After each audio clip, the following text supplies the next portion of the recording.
Hey everyone, Morten Ostad here. Welcome to my channel. In this episode, I thought I would show you some of the records and stuff that I have gotten over well, it's a bit more than a week actually. I've been putting off showing some of these things because I made some videos that were answers to other people in the vinyl community and their challenges or even competitions. And then yesterday I had the record store day video. Anyway, I've been gathering up some stuff and I thought I'd show you in this video. But before we do that, if you would please click on the subscribe button and maybe the like button, that would really help my channel move along and it makes me happy. As some of you know, I got this bad boy a while back. The wonderful Who's Next Lifehouse Super Deluxe Edition. Still diving into this. You know, sometimes you need to be in a right mood, and this thing deserves all of my attention. And it's wonderful. But I just wanted to show you that I got sort of a little, what's the word? Addendum? No, addition to this box. I was watching while I was in Denmark. I was watching a video with Brendan Snyder on his channel, and he mentioned that there was a magazine out with a CD on it that picked some of the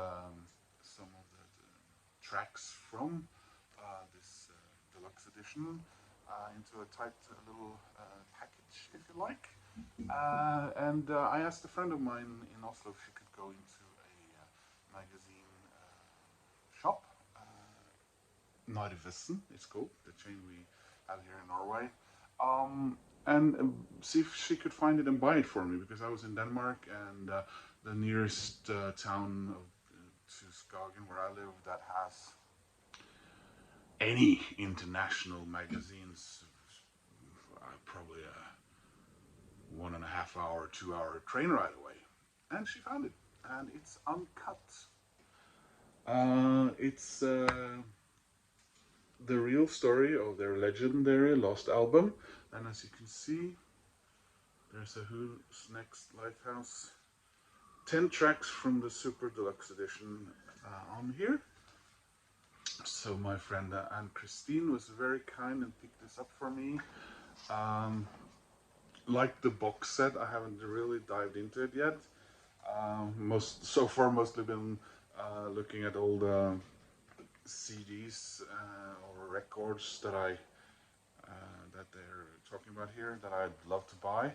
There are also some stories from some bands, you know, Teenage Fan Club in here. So they're the Scottish lads. I recently got their latest album as well. So yeah, it's. But you know, here's the piece de résistance. Sorry, John. Um, and I'm looking forward to diving into this. And this is a little extra souvenir, if you like, from the whole Super Deluxe Edition box. Should I put this in that box? Or will it confuse future historians? Anyway, so the other thing that I was doing this week, I met, or about a week ago today actually, I met a friend of mine who been friends with for about 15 years. He has gotten himself a family and moved to Bergen, so I don't get to see him that often. So he asked me the day after we had a few beers if I wanted to meet up again. And before he was going to the train station, he was going to Outland, which is a really, really good comic game shop we have here in Oslo. I did show you some from that shop briefly in another video. And so I said yes because I also wanted to go and pick up a record I had pre-ordered. More about that one after this though. One of the records I picked up because this spring I bought Mark Lanegan, The Winding Sheet. Of course, Mark passed away not too long ago. My knowledge of him were Screaming Trees, obviously, but also from one other album or CD. So let me show you that 1 second.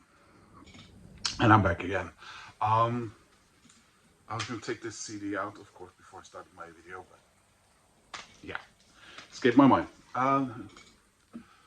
Ballad of the Broken Seas, Isabel Campbell and Mark Lanegan. Some of you may know these records. They made 3 records together. I unfortunately only have this one. The latest developments, if you like, reminded me that I want to get more of these. So I checked the Discogs for the vinyl. Yeah, not cheap. But Isabel, of course, if you don't know her, was first came to prominence, became well known because she was a member of Belle and Sebastian, and she's also a cellist, by the way.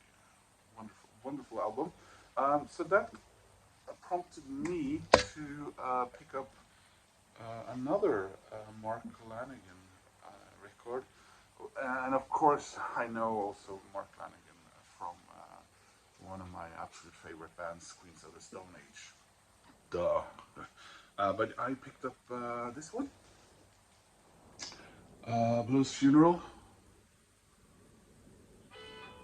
and just the record itself just looks lovely.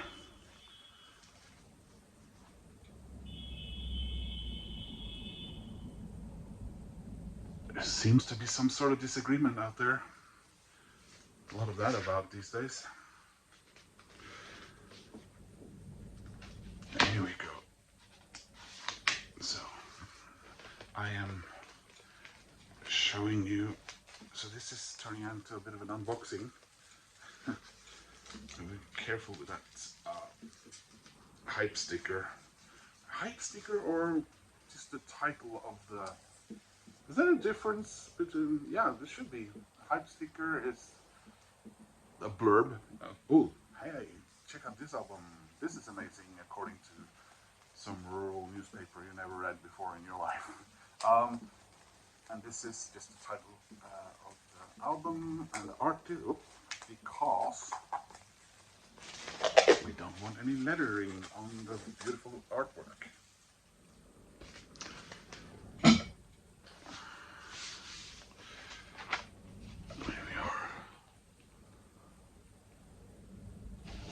Lovely gatefold.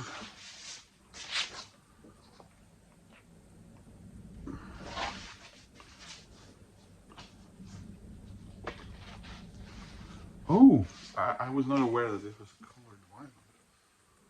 Dark green there. This is the kind of green that you'd either find on the jacket of a British English country gentleman or his Land Rover. So yeah, I'm looking forward, of course, to listen to this. As anyone who knows him and his voice, it's just to quote Mike Myers from Saturday Night Live, it's like butter. It's like butter. I made a hat shit out of that. Sorry. But then again, I'm not a Jewish woman. Who knew? So, keeping that. But what I did go mainly to the store for was because this one I hadn't put aside. looked for it and grabbed it. No, what I went to the shop for, because it came out Friday last week, was Ozzy Osbourne, Bark at the Moon. I'm very slowly building my Ozzy Osbourne vinyl collection. I have all his studio albums on CD, but one of the reasons I'm doing this slowly because I had several of his earlier albums on vinyl, and as I told you about my Saxon albums and Kiss albums on several occasions, sorry to bore you about that, but they have disappeared over the years at various times and for various reasons. Why these have disappeared, I haven't got a clue. I thought they were in my record collection in Denmark, and especially losing The Ultimate Sin and one other, that really, really annoyed me. Because the Ultimate Sin, of course, if you want one that isn't a bootleg or something, they're getting a bit pricey. I think, anyway, for a good copy. Oh yeah, here we have lyrics, the band at the time, and what confuses me a little bit is that it's a RSD Essential 40th Anniversary Edition on translucent cobalt blue vinyl plus bonus poster. But RSD, and it was in the shops on Friday last week when Record Store Day was yesterday. Well, it just confused me. Did they just? No, let's not have it be Record Store Day thing after all. Yeah, but we already put the stickers on. Who cares? Maybe, I don't know. So yeah, it's a poster in here. Oh, oh well.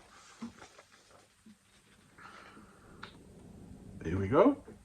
I would have preferred it if this was the poster, but anyway. And there's the back. Not my favorite Ozzy Osbourne album, but way up there. So anyway, after that, I went with my friend into the comic book shop, and I looked around, and I was looking for a Christmas present for someone. And next to that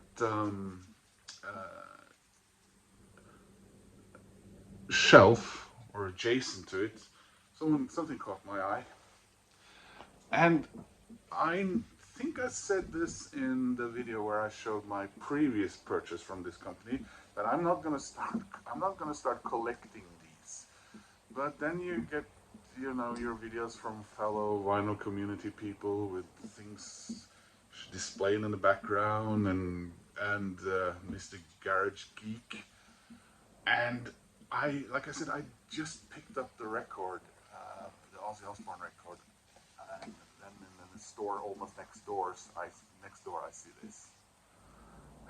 I couldn't help myself. So this is, of course, Diary of a Madman, Ozzy. There he is as a little Funko. And I keep promising myself I'm not going to get more of these. This one fits exactly into where I already have my Pearl Jam and Iron Maiden Funkos. And aside from that, I only have one other Funko, and that's Cuomo from Weezer.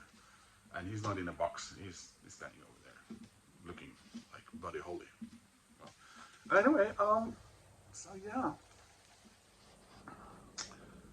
Ozzy Osbourne, Diary of a Madman, and Bark at the Moon. That's actually now only my third. I think, yeah, that's only my third Ozzy Osbourne vinyl record. I have the latest, page 9, is it? I've never got around to get his previous on vinyl. I want to. And I have one of his mid-career ones. So yeah, there was a look at briefly broadly speaking, my purchases from, yeah, actually, kind of my purchases from the previous week. But yeah, like I said, I've been holding it. Have you heard any of these? Which one do you think is my coolest purchase? And do you think this is worth commenting? Is what I said. Oh, sorry, my mind is just going away here. And thank you for watching. Please click like and subscribe. And I hope to see you soon in another video. Take care, guys. Bye.